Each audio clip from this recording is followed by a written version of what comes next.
Hi everybody, I'm glad to be back with you again this week. I hope everybody's enjoying these. Quick review of what the purpose is. I'm applying what I feel how kata was really designed to be practiced.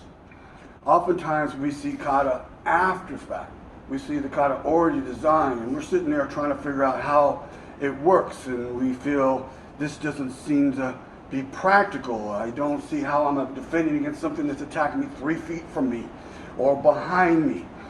And I feel that originally kata was second. The self-defense was first. You learn a real combat, realistic self-defense situation, and then a kata was designed from that, not to teach you it, but to remind you what you learned. And well, that's what I'm trying to do today. Use some realistic combat self-defense situations and combinations with different philosophies and strategies involved with what could be going on. And then from them, I design a kata, which makes the kata more fun. I hope you're enjoying not just learning the kata and practicing the drills, but maybe guessing what could be the next thing in the kata. What's the next self-defense that's not really obvious that could be in there. So far, we've covered how to defend ourselves from a person on the mount on top of us, how we get them off, how we go from that position into a new position where we're in their guard, how to escape that guard and attack, and then they come back and attack us continually. This person is not giving up. He's not surrendering. We're not having the opportunity to get away. He's throwing a big wild swing at us. How we crash that, strike him, stun him, capture him, and we learn the self-defense of last week was an arm drag. How we pull from being in the front to maneuvering the arm across our body to being arm in front of us and us to the side, and doing a side control of that arm and shoulder, and then manipulating that arm. You'll see a lot of self-protection instructors use that move extensively. They don't go into a lot of disarmaments. They just go into like side control of the arm, capture that arm and maneuver that joint and control that person until eventually they break down and they do the finishing strikes on them. Then we went from that side arm drag across to pulling it back across and doing a cross elbow strike. Today's self-defense is working on doing a shoulder lock, controlling their shoulder in tight. Instead of just the arm, we're going in deep, pressing against the body, controlling the shoulder, and doing a couple of elbow strikes and knee strikes. I'll try to give some examples how this could be used and other self-defense moves, not just how we're applying it today in this kata. All right, as I said, we're going to be working on the shoulder lock. I want to work it from a straight on attack by itself like we did last time. We worked with a casual, I don't know what you're up to position. I'm just being cautious. My hands are ready to defend myself, whatever side I feel I need that may need to protect me first, so the other one can strike. Or if I want this one to strike first, I'm here. You have the please don't hurt me position when you know you're being confronted and you're hollowing back, protecting yourself, having your hands ready. We're going to start again this one from a relaxed position. The person is going to suddenly framing you with their arm, where they'll reach in and grab.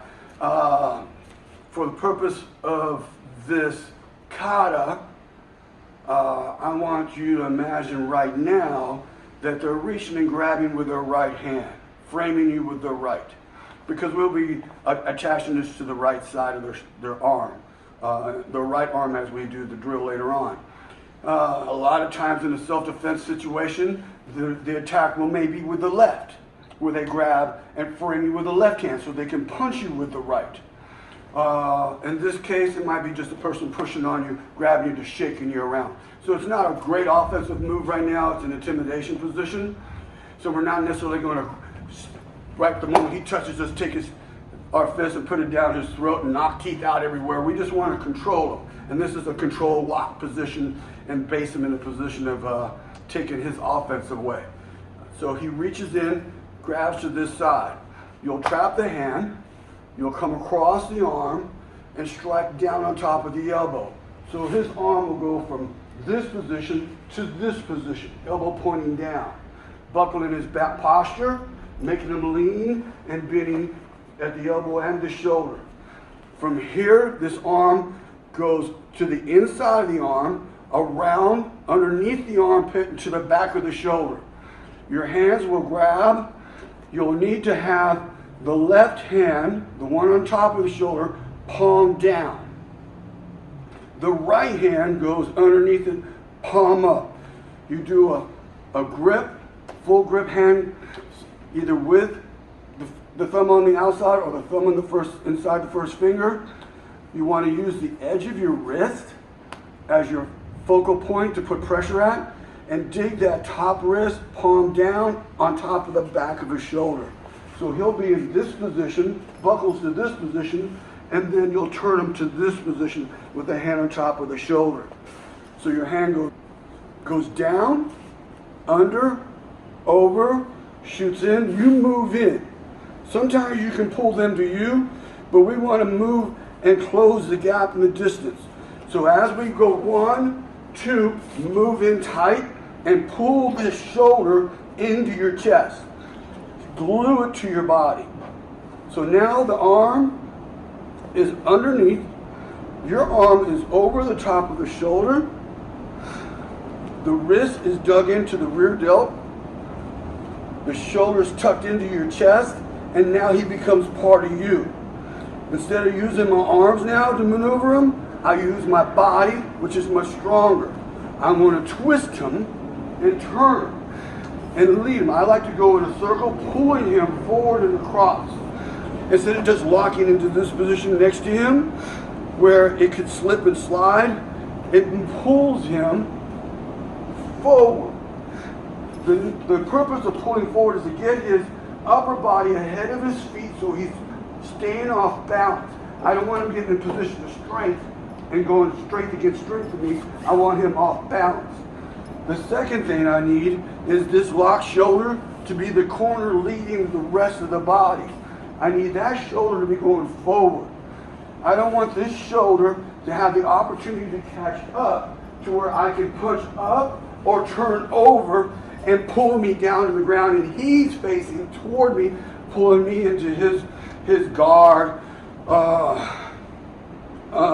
into a guard position on the ground, and I'm laying on top of him. At that time, I need to get quickly into a side guard position on him and controlling him. I want to avoid that. I want to keep his face down. To do that, I need to keep pulling him, keeping him off balance to here. Now from this position, I can knee strike, I can elbow strike, I can pull him to the floor, face down. I can then do a side position where I plant my knees on his neck and then pull this across and get a side Kimura from the top, facing down on top of him, with him facing chest to the floor. I can pull out the arm and brace my knee, my shins on the back of his elbow and pin him to the floor, or I can just move away. So again, situation, I'm here, he grabs me, just to intimidate and control me, not necessarily as a threat. I just want to control his shoulder and his body. I'm going to trap, buckle the arm down, make the hand that's here go to here. And what this does is not only pull him to me, but pull him off balance. Pulls his face forward. Sometimes we don't even, if it is an offensive situation, I do want to strike. Once I buckle this, I can strike straight back up into his face as his face is going forward. But right now I want to just trap him. So from the buckle, I go from the inside to the outside to the top of the shoulder. Inside to the top of the shoulder. Palm down, palm up, grip, move in, pull to the chest, and spin. Pull him off balance from here, knee strike, elbow strikes, either going up or down. And I can just knee different places. If I knee to his face and he covers it, I'll knee to his body. Once he covers there, I pull again, and I can elbow either down or across his face. That's one situation of how we can use this particular move. The second one is a follow-up to an arm bar. You see this a lot of times. I see people grabbing an arm and extending the person and bracing them down.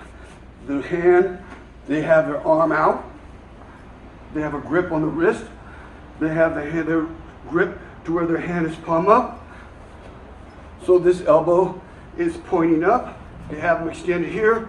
And you put the blade edge of your forearm just above the elbow, like about an inch. There's a nice tender nerve area here. And you apply pressure going down and locking them into this position here. The self-defense, or the counter to that position, is the moment they start putting pressure here, is to flip your elbow down. Flip the elbow down before they start extending down on your arm.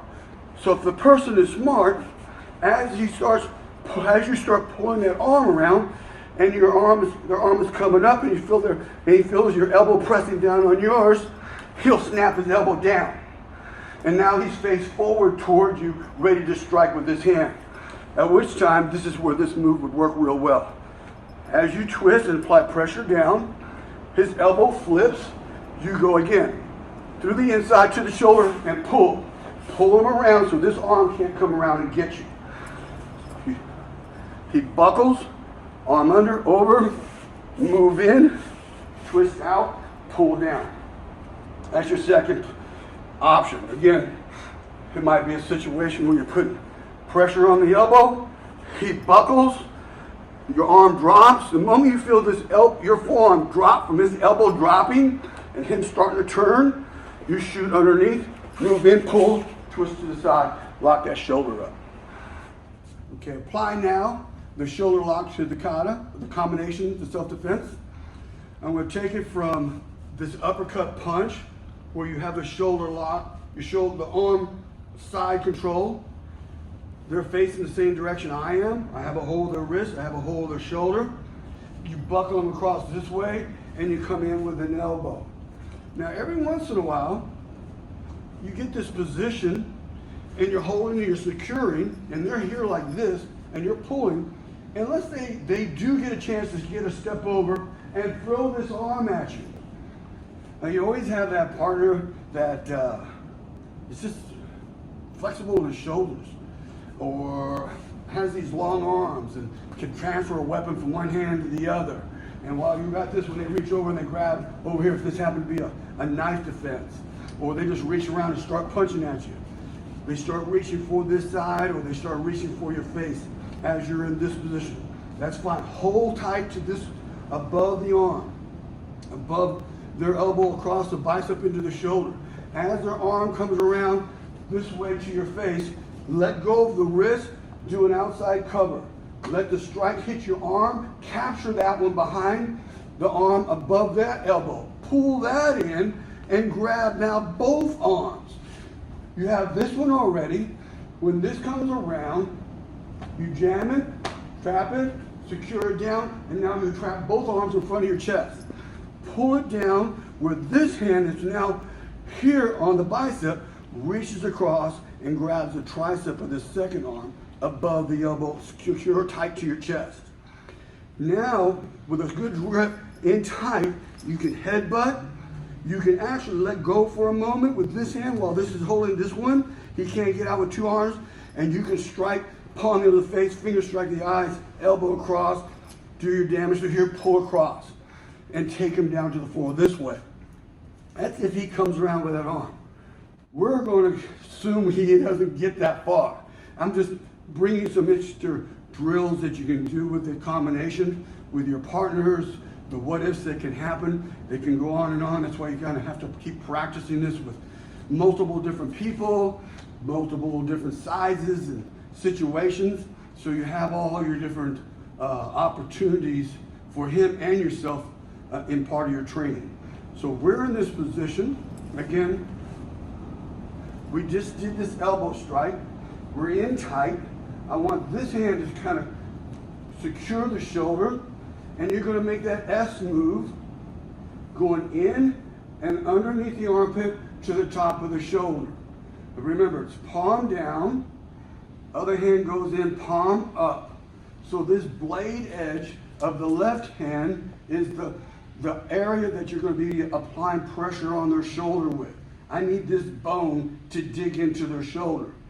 We move in, pull it to your chest, step around. From here, I can pull him in tight and knee strike to the face. I can knee strike as often as I need. If he starts pulling away, as I strike, he starts breaking loose.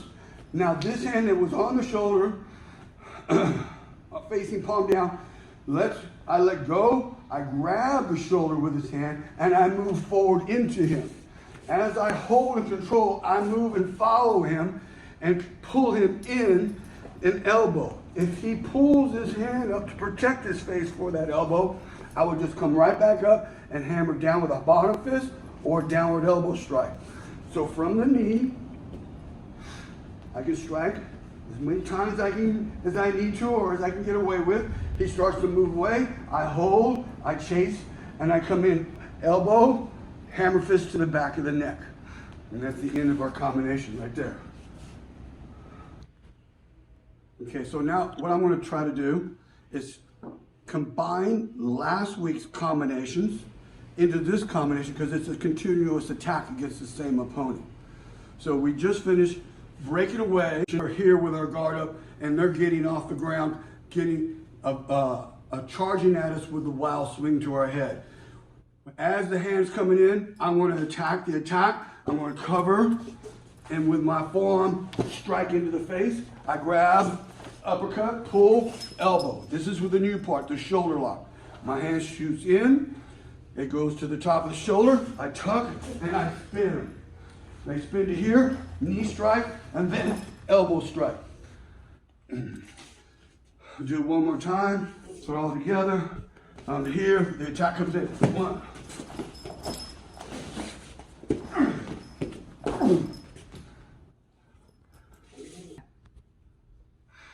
All right, now learning it as a kata.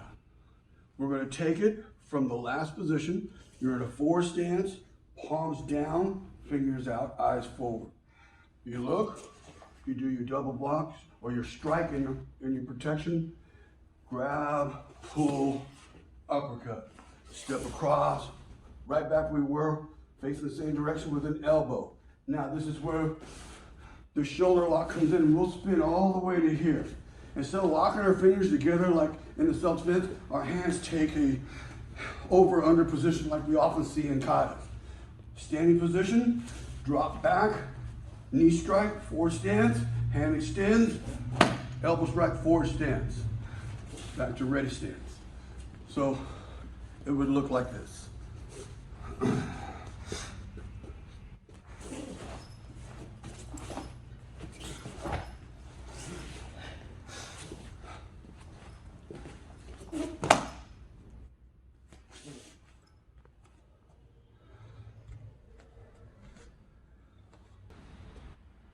Good. I hope you enjoy learning these self-defense combinations and this practice kata. Next week, we go into the last few moves of the kata and finish up the whole thing. I hope you're staying safe and getting ready to when we can come back together and train as a school and then soon as a whole organization again. Have a good week.